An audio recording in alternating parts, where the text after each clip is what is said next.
বাবা না থাকলে ওই সন্তানকে এতিম বলে, এটা বাস্তব। কিন্তু কোনো বাচ্চার সামনে দয়া করে কেউ তাকে মনে করিয়ে দিবেন না যে সে এতিম। কারোর সাথে পরিচয় করিয়ে দেওয়ার আগেও যদি বলেন সে এতিম, এই কথাটা শুনতে তার কাছে ভালো লাগে না। এই কথাটা যারা শুনছে, যাদের বাবা নাই ছোটোবেলায়, তারাই একমাত্র জানে যে এই কথাটার কতটা কষ্ট তার ভিতরে।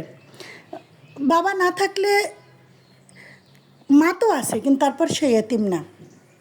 এই কথাটা গালির থেকেও ভয়ঙ্কর মনে হয়, এতিম কথাটা।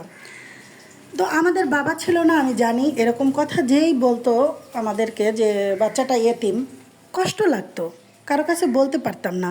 যখন স্কুলে উপবৃত্তি দেওয়ার সময় টিচার এসে বলতো যে বাবা নেই কার কার, একমাত্র আমি হাত তুলে দাঁড়াইতাম যে আমার বাবা নাই।